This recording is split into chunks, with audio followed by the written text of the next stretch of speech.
Nosso entrevistado de hoje é um dos mais renomados juristas do Brasil. Construiu uma carreira pautada na defesa da democracia e no espírito republicano. Provocador e atuante, ele esteve presente em diversos momentos da história recente do país, contribuindo com o seu saber jurídico e um olhar muito atento para os rumos da sociedade brasileira. É com grande prazer que, no Legislativo do Futuro, nós recebemos o jurista Ives Gandra Martins, que gentilmente nos recebe em seu escritório em São Paulo. Muitíssimo obrigada pela sua participação. Eu é que me sinto extremamente honrado de participar do programa. E também conversamos com a doutora Maria Nazaré, da Câmara Municipal de São Paulo, nossa procuradora-chefe. Muito obrigada. Eu que agradeço. Bom, hoje temos muitos temas para tratar com o senhor, que tem realmente uma vivência incrível na sociedade, especialmente voltada para as questões das leis, né? O senhor, por exemplo, esteve presente em diversas discussões de leis que impactam a vida em sociedade, né? É possível a gente dizer que a partir da análise das leis a gente consegue conhecer bem uma sociedade? Na verdade, as sociedades evoluem na busca do direito que vai organizá-la, não é? E toda a evolução da humanidade, uma evolução interessante, porque em 6.000 anos apenas, que não representa nada na história do universo, nós fomos da primeira história narrada, os primeiros textos escritos, para hoje termos constituições em praticamente todos os países, não é? Mesmo as ditaduras, mesmo os países menos desenvolvidos têm a sua lei maior. E a lei é, portanto, o que organiza. Se brinca no campo do direito constitucional, estou aí com uma eminente professora de direito constitucional, que é a professora Nazaré, de que só há direito se houver território, poder e povo. E todas as comunidades que possam ter soberania e ter a sua própria lei e ser independente em relação às comunidades ao lado, elas, na verdade, vivem em função. O direito é fundamental. E vou mais longe. Quer dizer, é tão fundamental que no passado se falava tranquilamente em Estado de Direito. E hoje a nossa Constituição usou o termo Estado Democrático de Direito. Como o direito é fundamental para todas as comunidades, mesmo as ditaduras, todas as ditaduras são Estados de Direito porque têm um ordenamento próprio que a leva, que a orienta, que permite os seus ditadores dirigirem a sociedade. Mas o Estado Democrático de Direito é aquele em que as leis surgem, mas é o povo que elege os seus representantes para fazerem as leis. Então, nós resolvemos sair do termo clássico de Estado de Direito e colocamos na Constituição de 88 Estado Democrático de Direito, que é o povo que escolhe os seus representantes e esses representantes é que fazem as leis. E é importante, né, doutora Nazaré, a gente entender que essa questão da gente ter uma Constituição, que a gente ter um ordenamento jurídico é fundamental para colocar ordem na casa, né? Que nem a gente costuma dizer de maneira leiga, né? Se você não tem nada que seja determinado num determinado local, as pessoas fazem como bem entendem. E não adianta ficar esperando que tenha só um bom senso, né? Com certeza. E a cidade de São Paulo, sendo uma cidade tão representativa, né, no Brasil, com 12 milhões de habitantes, né, tem uma profusa legislação muito ampla. A Constituição de 88, o município ampliou as suas competências. Enfim, também em São Paulo e na cidade de São Paulo, a questão da organização legislativa é uma questão fundamental. E reflete também o amadurecimento de uma sociedade, né? Quer dizer, as leis, elas refletem como que uma sociedade vai amadurecendo, né? E de certa forma, quando se fala em legislativo, se nós pegarmos a história da humanidade, e principalmente do constitucionalismo moderno, que começa em 1215, no João Sem Terra, que é exatamente a marca do primeiro documento constitucional da era moderna, é a Magna Carta Baronorum. É um início de uma reação de barões contra o excesso de tributação fazendo com que eles trabalhassem num verdadeiro legislativo da época, impondo a Magna Carta Baronal a João Sem Terra. E depois que nós verificarmos a evolução do direito constitucional, é algo importante. Quando em 1688 para 89, a dinastia Orange é instalada na Inglaterra, instalada para que se separe o poder, o chefe de Estado, do chefe de governo, que é um chefe que sai do legislativo, do poder que faz as leis.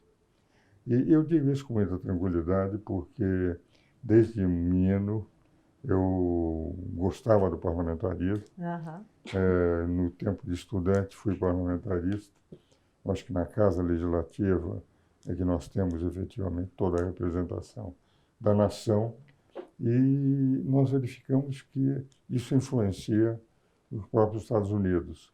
Nos Estados Unidos cria-se um presidencialismo, quer dizer, um presidente, um poder que não sai do legislativo, mas a influência inglesa é de tal ordem que eles mantêm um legislativo tão forte e que caracteriza-se como se fosse o sistema parlamentar de governo. Por quê?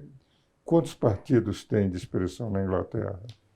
Os trabalhadores conservadores. Sim. Quantos partidos tem nos Estados Unidos? Os republicanos democratas. O que vale dizer que são um partido de oposição dentro do legislativo e um partido de situação dentro do legislativo, que definem com o presidente a política. É quase um sistema semi-parlamentar, porque a sua origem. E é o único país onde o presidencialismo deu certo. Na América Latina foi um fracasso absoluto o presidencialismo. Golpes de Estado em todas as épocas, em todos os países. Nos Estados Unidos não houve, por essa presença do poder legislativo forte junto ao poder executivo.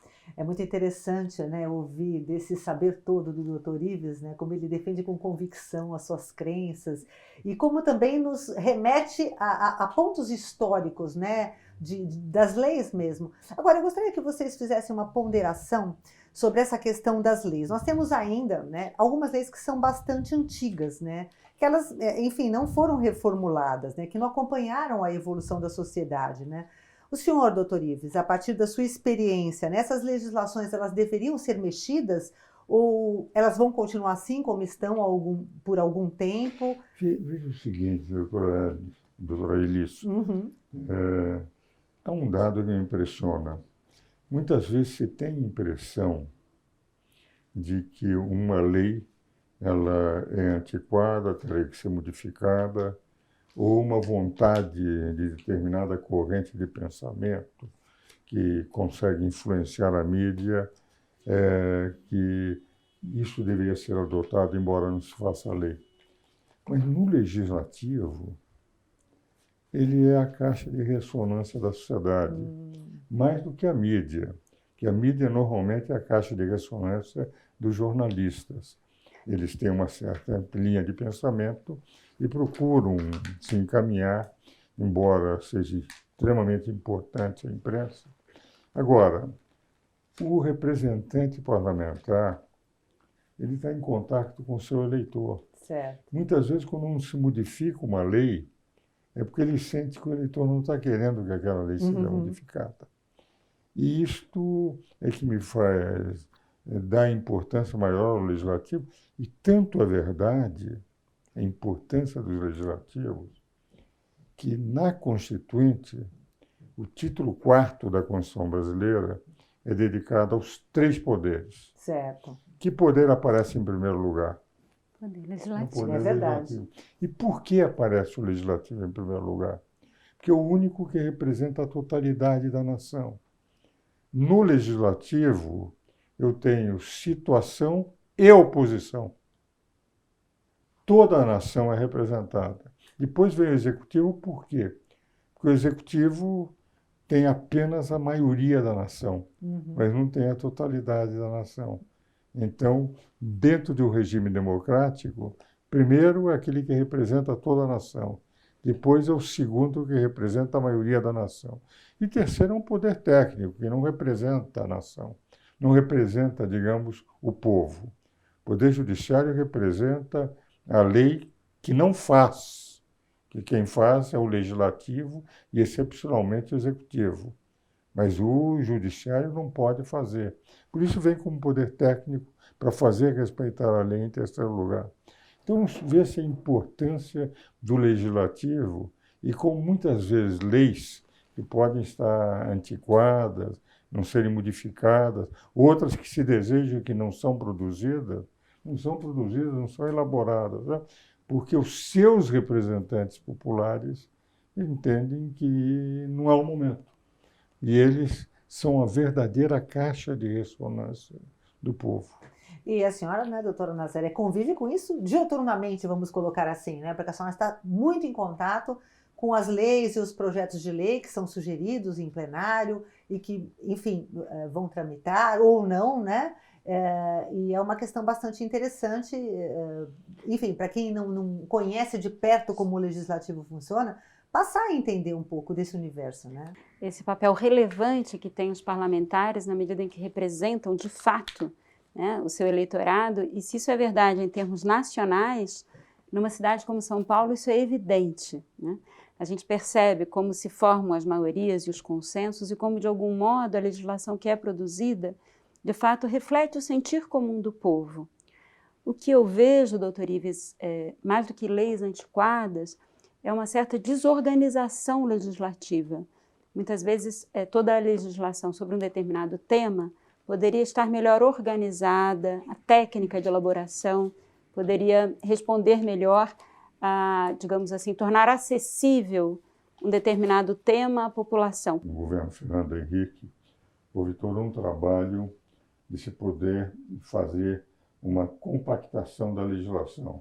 Seu filho... Eu tenho 20, 30, 40 diplomas, por que não colocar num só, cuidando como se fosse um código para aquela determinada situação, para aquela determinada corporação, etc. E eu acho isso fundamental, facilita a vida de todos os advogados também. Sim. Da mesma maneira que eu vou no Google, eu dou um nome e aparece o que eu quero, seria muito mais fácil se colocasse, já estivesse lá o próprio Código Geral, e não sobre esse assunto. Leis. Bom, hoje eu estou tendo o grande prazer de conversar com esse jurista, doutor Ives Gandra Martins, que é um poço de sabedoria, além também de contar aqui no programa com a doutora Maria Nazaré Lins Barbosa, que é procuradora-chefe da Câmara Municipal de São Paulo. Daqui a pouquinho, depois do intervalo, nós vamos continuar falando sobre o Legislativo, e é só você aguardar.